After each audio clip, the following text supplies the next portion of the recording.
Yo, what's going on, guys? So today's day 28 of the 30-day vocabulary challenge, and we only got 2 more days left after this, so it's almost done. And today I learned this really hip line from Chris Potter, and there's definitely some cool things that we can look at with this today.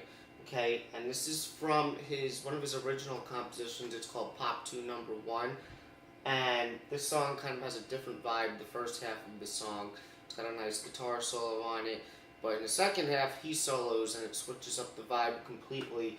And it's really just kind of like a G minor vamp as I'm seeing it. So you can kind of see all this within the context of G minor today and what he does over it, at least within this line. And it's got like a real like 4/4, very groove-oriented type feel. So I'm going to start it for you about 10 seconds before, and then I'll point out when it comes in. And also, the way the sax sounds in the mix here, especially at this part, the second part of this line sounds a little unclear to me. It still sounds great, but it was kind of hard to kind of hear the notes exactly. I'm still kind of getting close to what I think it is, and even if my notes are a little off, there's still some really cool stuff to take from this, but I just wanted to let you know. So here it is. It'll start in about 10 seconds. I'll point it out.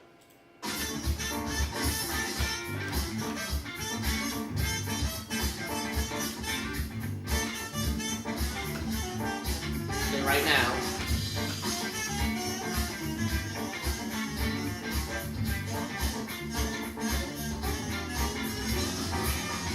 Okay, then he lands on that. Okay, I'll try to play along with it. I don't really have it quite down yet, but I can kind of almost do it. So let's see if I can do it, hopefully.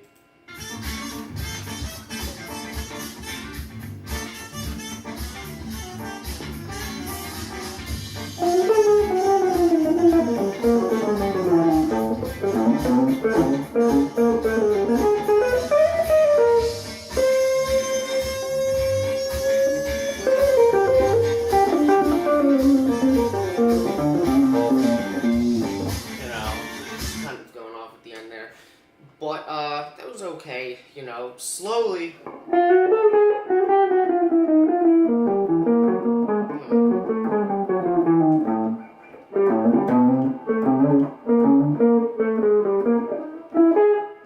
me do that part again.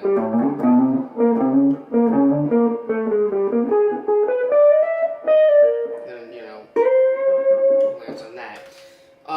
So we'll go through it more in depth, and we'll talk about it a little bit, okay? So there's actually some real cool stuff to take from this. So like I said, the harmonic, structure is really just like a G minor vamp, if you ask me. So everything can be simplified to working over G minor.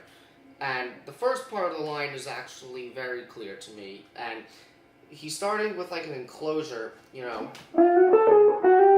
and that's a very common chromatic enclosure leading up to the tonic. We've all heard that before.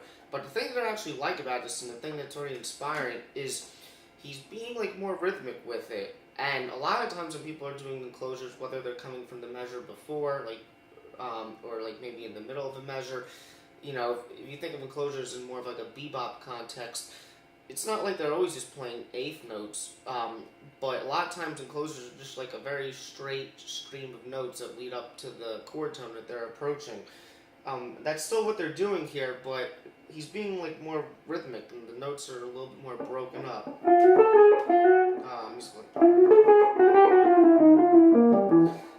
Even that rest, like after that part, I mean, maybe that's all it is, but to me, that has a very big effect on the line, and it just inspires me, and it can inspire you too, that, when you're thinking about enclosures, I've talked a lot about enclosures with this challenge. You don't just have to, be, just eighth notes straight through. Like, you could break them up. You can even be more rhythmic if you kind of had,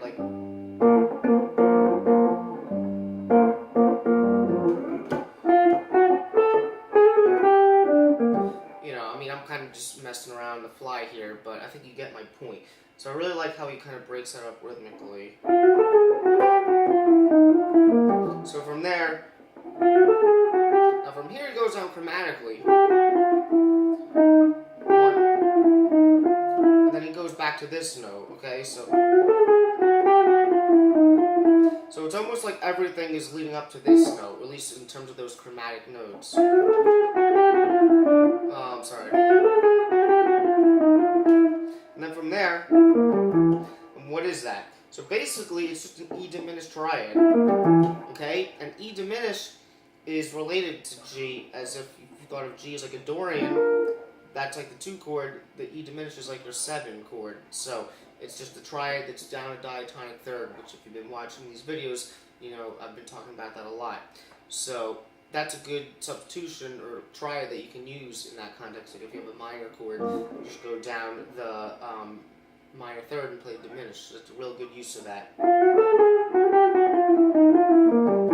You know, even that line alone, like, because a lot of times when you're talking about vocabulary, it's better to kind of think in terms of small fragments that you can use in a whole variety of different lines. So that part in and of itself is a great little thing to take.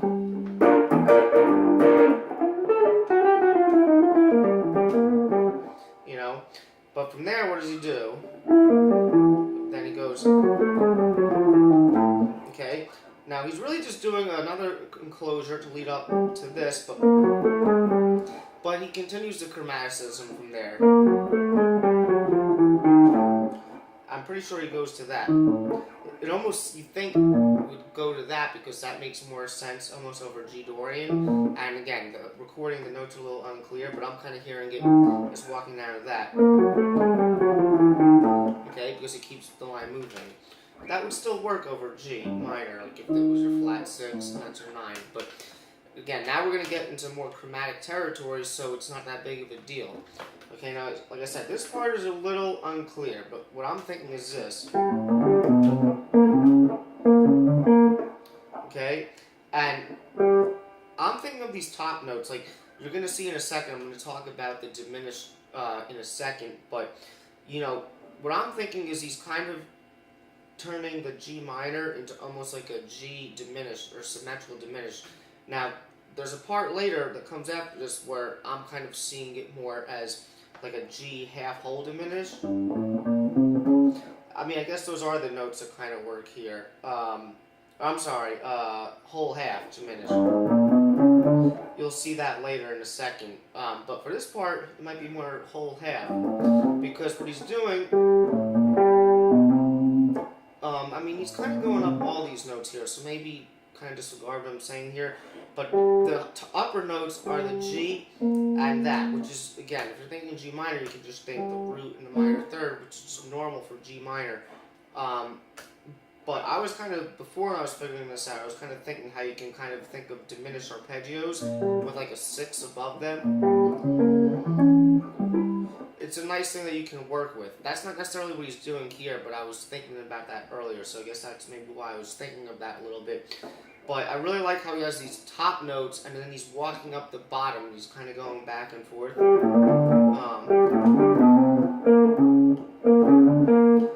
You know, and he's kind of leading up to that same note there. But then from there, he's going. So basically, that's just some chromaticism, but I'm still kind of just seeing that as a G minor. But then what he's doing is, now that is an E major, okay? Now again, what I was saying with the diminished, the reason why I kind of think this fits, because you're seeing he's kind of substituting an E major triad over G minor, and then what he's doing to end it, is kind of just going back. I mean, that can be seen as part of G minor, just with some chromaticism, and then he's resting and then going. And again, these notes also on the recording, they're a little unclear.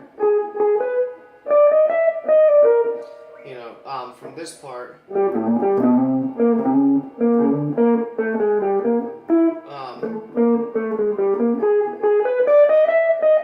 Something like that. And so he's kind of throwing in an E major triad a little bit. So the reason why I think it works is because, like I said, if you thought of the scale G half whole diminished, you may not notice this. I mean, if you know about your diminished scales, you would know this, but the E major triad is part of that scale, as is G minor. Okay, and this is a common cool thing that people do sometimes where they alternate different triads with a diminished. Like you can do something like, sorry, like stuff like, sorry, stuff like that. I'm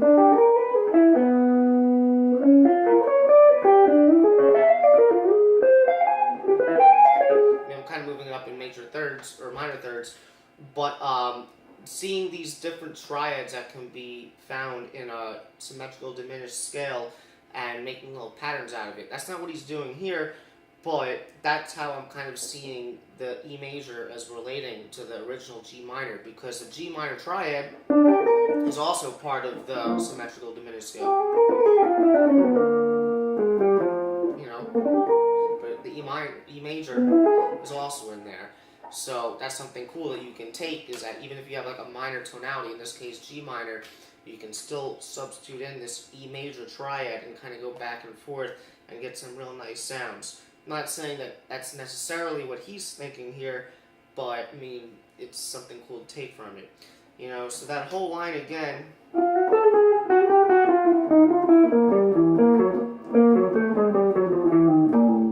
That's it.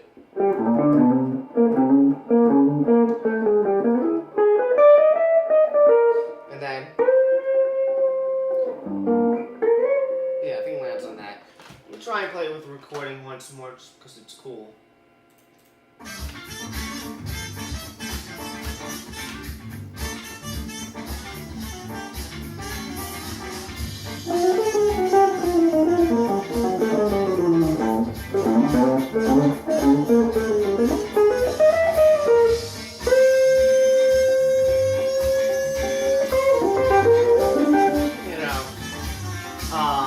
It's cool, you know, and I like how he lands on that note over the G minor, the 11, and he kind of bends it up a little bit, which again, bending from the 4 to the 5 with like the flat 5 in between, obviously very bluesy stuff.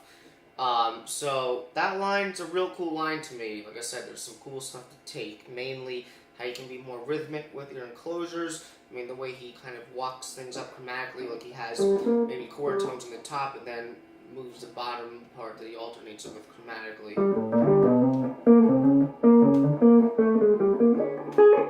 And then also knowing that that triad is also available to you. If you want to think more like in any key, it's like if you have a minor chord, the major triad is just almost down a minor third, which is pretty interesting, because before we had G minor and we had the E diminished triad, but not only do you have an E diminished triad to use, but you have an E major triad to use. So that's some cool harmonic information for you there. So that's about it for today. Hope you enjoyed that, and I'll see you tomorrow.